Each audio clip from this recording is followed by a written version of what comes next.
নমস্কার, স্বাদ কথাতে আপনাদের সবাইকে স্বাগত। আজকে আমি আপনাদের সাথে শেয়ার করব একদম রেস্টুরেন্ট স্টাইলে মিক্স ভেজের রেসিপি। এই রেসিপিটি রুটি, পরোটা, লুচি যার সাথেই খান না কেন এর টেস্ট কিন্তু আপনাদের মুখে লেগে থাকবে। আর পুরো রেসিপিটি দেখবেন, কোথাও মিস করবেন না, যাতে কোনো উপকরণ মিস না হয়ে যায়। আশা করছি রেসিপিটি আপনাদের ভালো লাগবে। ভালো লাগলে প্লিজ আমার চ্যানেলটিকে সাবস্ক্রাইব করে আমার সাথে থাকবেন। চলুন রেসিপিটি শুরু করা যাক। এই রেসিপিটি বানানোর জন্য গ্যাস চালিয়ে কড়াই বসিয়ে দিয়েছি আর তার মধ্যে দিয়ে দিচ্ছি বেশ কিছুটা সাদা তেল। তেলটা বেশ গরম হয়ে গেছে। এবার এর মধ্যে দিয়ে দিচ্ছি আলু। আমি এখানে দুটো বেশ বড় সাইজের আলু এভাবে লম্বা লম্বা করে কেটে নিয়েছি। এগুলো দিয়ে ভালো করে নাড়াচাড়া করে দিচ্ছি আর কিছুক্ষণ ধরে আলুগুলোকে ভেজে নিচ্ছি। আলুগুলোকে হালকা করে একটু ভেজে নিয়েছি, ওই ধরুন 20 থেকে 30% ভাজা হয়েছে। এবার আর বাকি সবজিগুলো দিয়ে দিচ্ছি। গাজর দিয়ে দিচ্ছি। এখানে একটি বেশ বড় সাইজের গাজর ওই আলুর মতো একই রকমভাবে লম্বা লম্বা করে কেটে নিয়েছি। 150 থেকে 200 গ্রাম বরবটি নিয়েছি, সেটাও লম্বা লম্বা করে কেটে দিয়েছি। আর নিয়েছি একটা ছোট সাইজের ফুলকপি, সেটাকেও একদম ছোট ছোট টুকরো করে কেটে দিয়ে দিচ্ছি। এবার সমস্ত সবজিগুলোকে ভালো করে নাড়াচাড়া করে মিক্স করে দিচ্ছি। সবজিগুলোকে একবার মিক্স করে নিয়ে দিয়ে দিচ্ছি পরিমাণ মতো লবণ। লবণ দেওয়ার পর আবারও লবণের সাথে সবজিগুলোকে একবার ভালো করে মিক্স করে নিচ্ছি। আর তারপর সবজিগুলোকে ঠিক ততক্ষণ ভেজে নিচ্ছি যতক্ষণ পর্যন্ত না সবজিগুলো 70 থেকে 80% সেদ্ধ হয়ে যায়। সবজিগুলো ভাজা হয়ে গেছে। এবার এর মধ্যে দিয়ে দিচ্ছি ক্যাপসিকাম। এখানে আমি একটি মাঝারি সাইজের ক্যাপসিকাম এভাবে টুকরো করে কেটে নিয়েছি। ক্যাপসিকামটা দেওয়ার পর আরও 2 থেকে 3 মিনিট ভেজে নিচ্ছি। সমস্ত সবজি ভাজা কমপ্লিট। এবার সবজিগুলোকে আমি একটি পাত্রের মধ্যে তুলে নিচ্ছি। আবারও গ্যাস চালিয়ে একটি ননস্টিকের কড়াই বসিয়েছি, তার মধ্যে দিয়ে দিচ্ছি সামান্য কিছুটা সাদা তেল। তেলটা হালকা গরম হয়ে গেছে। এর মধ্যে দিয়ে দিচ্ছি পনির। এখানে আমি 200 গ্রাম পনির এভাবে চৌকো চৌকো করে কেটে নিয়েছি। সমস্ত পনিরগুলো দিয়ে পনিরগুলো এপিট ওপিট উল্টে হালকা বাদামি করে ভেজে নিচ্ছি। পনিরগুলো ভাজা হয়ে গেছে। এবার গ্যাসের ফ্লেমটা অফ করে পনিরগুলোকে সাইডে সরিয়ে রাখছি। এবার দুটো মশলা রেডি করে নেব। যদিও এই মশলাগুলো ছাড়া আরও মশলা ব্যবহার হয়েছে, তার জন্য পুরো ভিডিওটি দেখবেন। এখানে প্রথমে সামান্য একটু পেঁয়াজ কুচি, 2 থেকে 2.5 ইঞ্চি আদা কুচি আর 8 থেকে 10 কোয়া রসুন নিয়েছি। এবার প্রথমে এগুলোকে বেটে নিচ্ছি।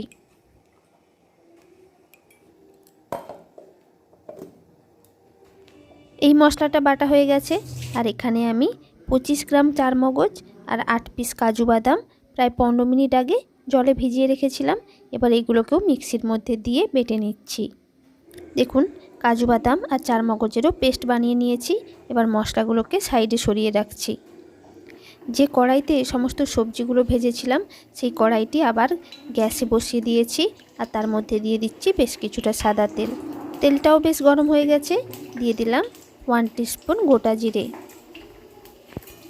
দেখুন, গোটা জিরেগুলো ভালোভাবে ভাজা হয়ে গেছে, বেশ ফাটতে শুরু করেছে। এবার দুটো ছোট শুকনো লঙ্কা 4 টুকরো করে দিয়ে দিচ্ছি আর দিয়ে দিলাম একটা তেজপাতা। এবার এগুলোকে একটু ভেজে নিচ্ছি। দেখুন, লঙ্কা আর তেজপাতার কালারটা বেশ চেঞ্জ হয়ে গেছে। এবার দুটো মাঝারি সাইজের পেঁয়াজ একদম ছোট ছোট টুকরো করে কেটে রেখেছি, এটা তেলের মধ্যে দিয়ে ভেজে নিচ্ছি যতক্ষণ পর্যন্ত না পেঁয়াজগুলো নরম হয়ে যায় আর কালারটাও চেঞ্জ হয়ে যায়। পেঁয়াজের কালারটা বেশ চেঞ্জ হয়ে গেছে আর ভাজা ভাজাও হয়ে গেছে। এবার আদা রসুন আর পেঁয়াজের পেস্টটা দিয়ে দিচ্ছি আর ততক্ষণ পর্যন্ত মশলাটা কষে নিচ্ছি যতক্ষণ পর্যন্ত না আদা রসুনের কাঁচা গন্ধটা চলে যায়। কিছুক্ষণ ধরে কষার পর আদা রসুনের কাঁচা গন্ধটা একদম চলে গেছে। আর ঠিক এই মুহূর্তে একটি বেশ বড় সাইজের টমেটো কুচি দিয়ে দিলাম। এবার দিয়ে দিচ্ছি পরিমাণ মতো লবণ আর হলুদ গুঁড়ো। হলুদ আর লবণ ভালো করে মশলার সাথে মিক্স করে নিয়ে ততক্ষণ পর্যন্ত রান্না করে নিচ্ছি যতক্ষণ পর্যন্ত না টমেটোটা নরম হয়ে যায়। দেখুন, টমেটোটা একদম গলে গেছে। এবার এর মধ্যে দিয়ে দিচ্ছি পরিমাণ মতো লঙ্কা গুঁড়ো। লঙ্কা গুঁড়োটা ভালো করে মশলার সাথে মিক্স করে নিচ্ছি। ভালো করে মিক্স করে নেওয়ার পর এর মধ্যে দিয়ে দিচ্ছি টক দই। এখানে আমি 4 চামচ টক দই ব্যবহার করেছি। এই যে চামচটা দেখছেন, এই চামচেরই 4 চামচ টক দই ভালো করে ফেটিয়ে নিয়েছিলাম, সেটা মশলার মধ্যে দিয়ে আরও একবার সব কিছু ভালো করে মিক্স করে নিচ্ছি। আর মশলা থেকে তেল ছাড়া পর্যন্ত মশলাটা কষিয়ে নিচ্ছি। দেখুন মশলা থেকে একদম ভালোভাবে তেল ছেড়ে গেছে। এবার কাজু আর চারমগজের যে পেস্টটা বানিয়ে রেখেছিলাম সেটা দিয়ে দিচ্ছি। দিয়ে মশলাটাকে ভালো করে মিক্স করে নিয়ে মশলাটাকে আরও 2 থেকে 3 মিনিট ধরে কষিয়ে নিচ্ছি।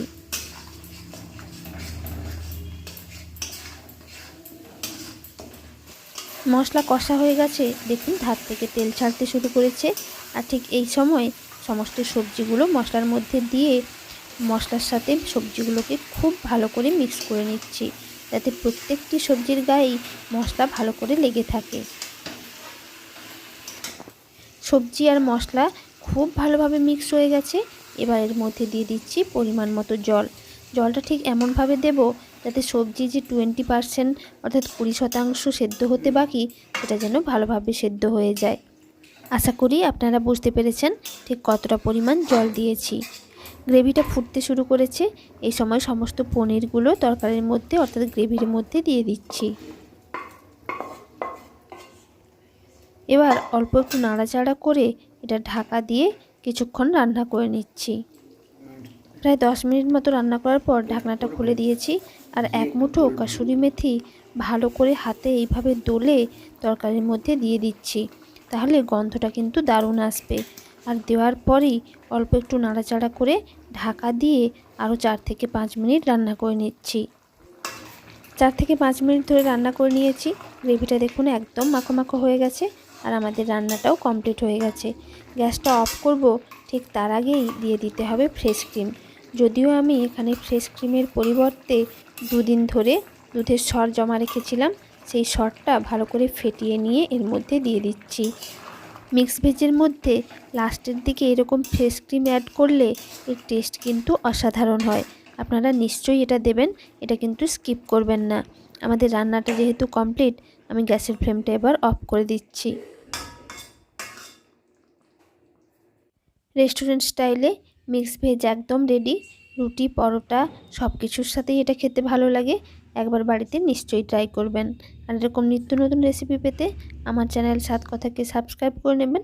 আর সাবস্ক্রাইব করার পর পাশে থাকা বেল আইকনটি প্রেস করে দেবেন, যাতে আমার যে কোনো নতুন ভিডিও আপনাদের কাছে সবার আগে পৌঁছে যায়। আর এই রেসিপিটি ভালো লাগলে একটা লাইক করে দেবেন, সবার সাথে শেয়ার করবেন আর নিচে কমেন্ট করে জানাবেন কেমন লাগলো। নমস্কার।